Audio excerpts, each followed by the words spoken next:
your thoughts are on the government? Whether well, you don't want my thoughts on the government. We do, perfect. That's brilliant. We do. If you want to give out, no, it'd just be to ask you, like, do you feel that there'll be a job for you in a few years, or that, I like, hope so. Anyway. So I'm gonna just. All here. I'm leaving. So do you think that there'll be jobs for young people in years to come, or what will happen? For instance, I see is that your daughter? No, it's my little sister. Yeah, little sister. Yeah. Do you think, like, what do you think the world will be like for her? I just finished my leaving cert this year, and I'm heading to college to do a business degree. So hopefully there will be a job come the end of it after going through 4 years in college. I would like to sort of have a job. Do you think in 4 years' time then you'd be confident things will have changed by then? Yeah, you see Germany didn't they declare the recession recently, they were fully in, so hopefully we might be next. I doubt it, but in 4 years' time do you think the government's got a handle on it, or do you think they're probably still muddling around? I don't know, I think they are still muddling around a little bit, but maybe we might get to grips in the next 4 years when I'm out of college. What do you feel annoys you the most about the economy or the government or anything in general? Do you feel that just the way the prices of things are going lately, like not even the price, but you're seeing people are claiming there's a recession and they're all tightening their belts, but you only have to walk around town to see some people are kind of snubbing the recession, and it's not as evident in town as it would be in other areas. So I think if they put more of an effort into education and college and making more college places and stuff, especially places like medicine and stuff, the hopefully there would be. That's brilliant. Alright. Thanks very much. Congrats on the college course. Just ask what your feeling is about the next 5 years in Ireland. Do you feel that you've got good hope or bad hope?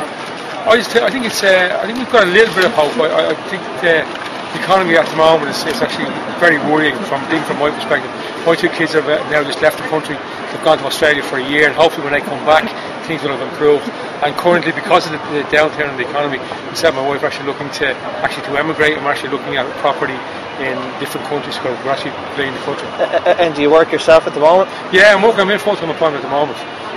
But you'd actually be willing to forego that just to get out? Absolutely. What I'm actually, to be perfectly honest, what I'm trying to do is, I just think that the stress of living in this current climate and culture, what I'm actually looking to do is actually sell the house, look at move to a different country, put a few bob in the bank, buy a smaller property, and actually work maybe 2 or 3 days a week. Oh yeah.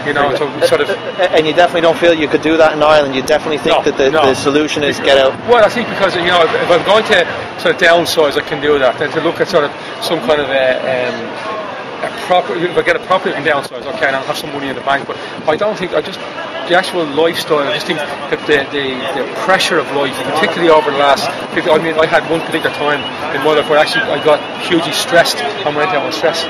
So I just think that the actual current living conditions in Ireland just creates a huge amount of stress. And what I'm really looking forward to step back, do a role like I actually did in the past, which was a catering role as a chef, and work maybe 2 or 3 days a week, and working as a chef in a different country. And what countries are you looking at? Like what countries in the better quality? I'm looking at.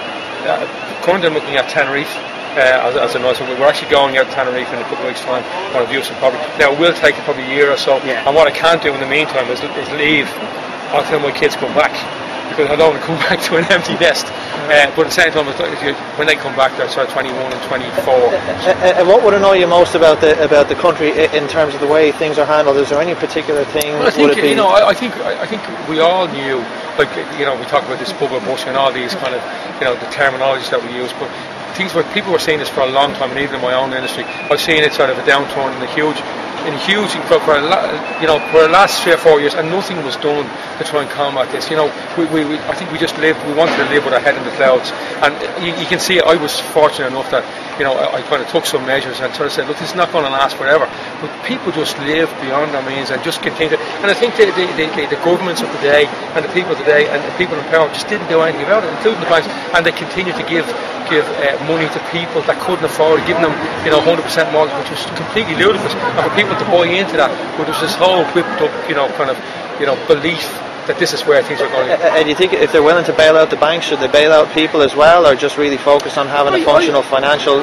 I think they need to have. I mean, it is time for some tough measures, but at the same time, I think if we still look at if they're bailing out the banks, yes, I do believe that we should look at some form of bailout for people, because people are in some respects the ordinary working people are more or less the victims of this, because they were led to believe that the economy was moving along nicely, and these are people in power which would should have had some kind of insight in relation to what was actually happening, to make some steps and to even forewarn people, because they knew this was coming. That's right. It's really appreciate you taking the time.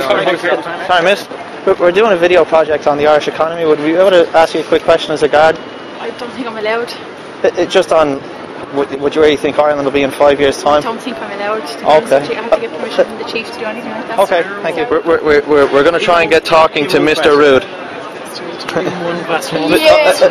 Mr. Rude, where do you think the country will be in 5 years' time? Do you think you'll have a job? Will young people have jobs?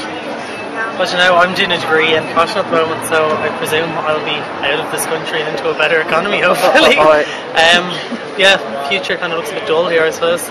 I mean, if you're working in fashion, obviously you weren't likely to stay anyway. Ireland isn't exactly a hotbed of activity. Well, I would like to stay. I'd like to think that the economy would come to a place where fashion designers would be able to stay, because we have quite a good few of them, but I don't think it will ever. Out of curiosity, do you think it's very difficult for homegrown people who are into fashion in Ireland to create an industry, or do you really have to go away and make a name? I think the industry's full of Irish people who are, like, there's people working in New York, there's people working in Milan, Paris. Like, a lot of people we get taught by have been international fashion designers for houses all over the world. So I think Ireland has a lot to give when it comes to design, but at home it just... If we were a bit smarter, do you think we could have a domestic I think if we were a bit smarter, we'd have a great country, because we have a lot of talent in this country, but that's like saying...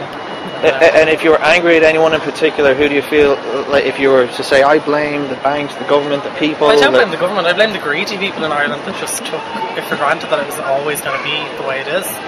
That's actually the best answer I've heard all day. Yeah, well, it's not the government's fault. Obviously, governments change every now and then, so it's just one of those things that it happened because of people's greed, and it's probably going to be around for the next while because people are going to just get greedy again, and even when it does get back to normal, they probably won't learn anything from the experience. So. That's brilliant. I really appreciate you stopping. Thanks.